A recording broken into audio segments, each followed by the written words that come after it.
Hamilton the musical is wildly underrated. Sure, it won a bazillion Tonys, and every theater geek or band kid, myself included, wouldn't shut up about it, but people rarely seem to discuss the genius of its writing. Hamilton's biggest fans often focus their praise on the music, which isn't surprising. Lin-Manuel Miranda is undoubtedly one of the best songwriters alive, but if you took away all the music, Hamilton would still be one of the greatest pieces of tragic theater ever written. Today, we'll be exploring the 5 secrets of great tragedy, how Hamilton addresses each of these, and what this can teach us about writing tragic stories ourselves. I'm Dylan, and this is The Writer's Block. First, let's define what a tragedy is. A tragic story is not simply a play or movie that has a sad ending. Rather, a tragedy is a story that specifically follows the downfall of a character as a result of a tragic flaw. This means that something like Rogue One isn't a tragedy, while a film like Scarface is. But I'll explain that more later. The first key to great tragedy, and more broadly great storytelling, is a want. A protagonist should have a clearly understood desire, and it should be established as early in the narrative as possible. This allows us to better sympathize with the main character, and also provides a clear direction for the story to go in. In Hamilton, one of the first lines is, "There's a million things I haven't done, just you wait." This makes it immediately clear that he desires to make a mark on history. As the rest of the musical unfolds, the audience is watching to see what progress he makes on this front. If your story's protagonist doesn't have a clear want, then the piece as a whole can easily feel aimless. How can the audience know what's at stake if they don't know what is trying to be accomplished? A character's goal doesn't necessarily need to be physical, but it should be obvious. The second component of great tragedy is a need. This is usually something slightly less tangible that is necessary for the character to grow as a person. You can think of this as the missing piece that will make your protagonist whole. In traditional narratives, a character will realize that what they need is more important than what they want. This is what you would call a positive character arc. A great example of this is Disney's The Lion King. At the beginning of the story, Simba has one thing on his mind. Oh, I just can't wait to be king. His want is to be a mighty king, but he doesn't recognize what a major responsibility that would be. For most of the film, he isn't ready to rule. However, after chasing down Monkey Yoda and having a seance with his cloud dad, Simba realizes that what he needs is to become a responsible leader. By achieving this spiritual growth, he's able to confront Scar and free the Pride Lands. Conversely, in Hamlet, which Lion King is loosely based off of, you can be a big thing too. The titular character gets what he wants, but not what he needs. This is what makes the play a tragedy. Hamlet is so obsessed with avenging the death of his father that he fails to realize that revenge merely perpetuates a cycle of violence. Even though he successfully murders his treacherous uncle, both Hamlet and many others wind up dead in the process. In the case of Hamilton, Alexander needs to appreciate the things he already has. His wife Eliza regularly tells him,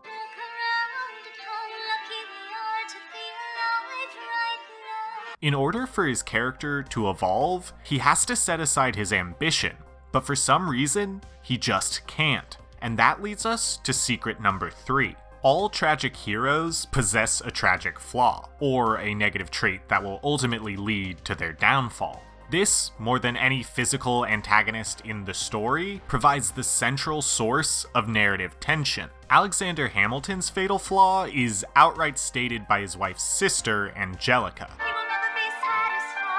His obsession with legacy and having an impact on history results in his inability to appreciate all that he's accomplished thus far. He grows distant from his loved ones and regularly puts his own life at risk because he's deeply afraid of being forgotten. Towards the end of the show, we see the culmination of his obsession. In Your Obedient Servant and Best of Wives, Hamilton refuses to apologize or call off the duel because his ego gets in the way. He's so focused on how he'll be remembered after death that he pays little regard to staying alive. An insatiable ambition is a very common flaw for characters to have. So much so, in fact, that it spawned the entire story archetype of rags to riches to ruin. Scarface and Wolf of Wall Street are two films that fall into this category. In them, we see characters ascend the ladder of success because of their desires, but then lose it all because of their inability to change their ways. A good tragic flaw instills the audience with a sense of inevitability and dread.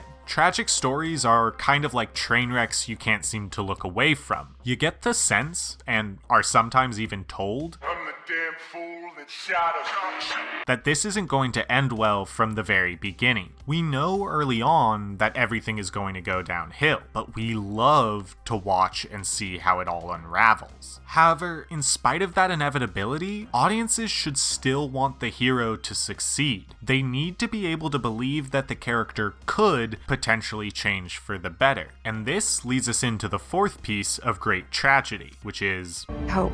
Hope is what makes us sit on the edge of our seat while we're watching a tragic story unfold. If we wanted the main character to fail, then we wouldn't sympathize with them enough to stick through the whole story. But if we're rooting for them to overcome their tragic flaw, then there's enough tension and momentum to keep the audience engaged for the whole runtime. Hope is also what makes a story feel tragic. It's failure in the face of hope that makes us so devastated to see characters succumb to their weaknesses. The higher you build up an audience's hope, the more impactful a tragic ending will be. Hamilton is a musical based on real history. The ending should come as no surprise, but the writing does a brilliant job making us believe that maybe this version will end differently. Every time a character like Angelica or Eliza tells Hamilton to appreciate what he has and focus on the present, there's a little part of us that hopes Alexander will listen to them. When he has an affair with Mariah Reynolds, you can practically hear the viewer yelling, "No!" Because maybe,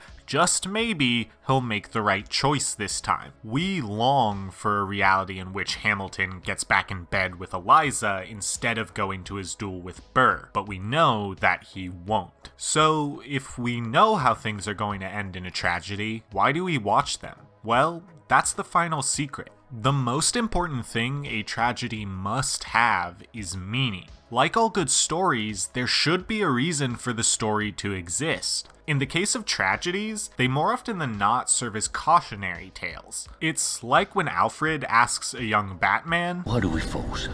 The answer, of course, being, "So that we can learn to pick ourselves up." In watching a tragic hero fail, we as an audience can learn how to avoid the same pitfalls. A musical like Hamilton teaches us to not obsess over the future so much that we fail to appreciate the present. A film like La La Land, which is in fact a tragedy, shows us that if we focus solely on our ambitions, we can wind up losing the ones we love. Traditional stories impart their lessons through good actions being rewarded. Therefore, Rogue One, despite its dark ending, isn't tragic.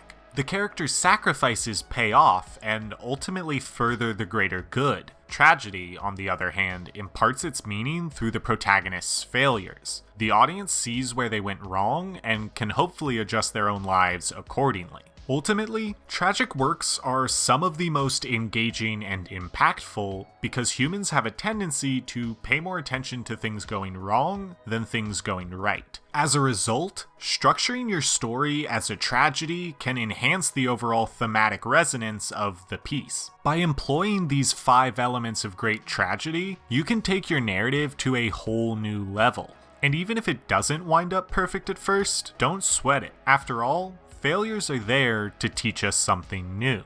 I'm Dylan, and this has been The Writer's Block.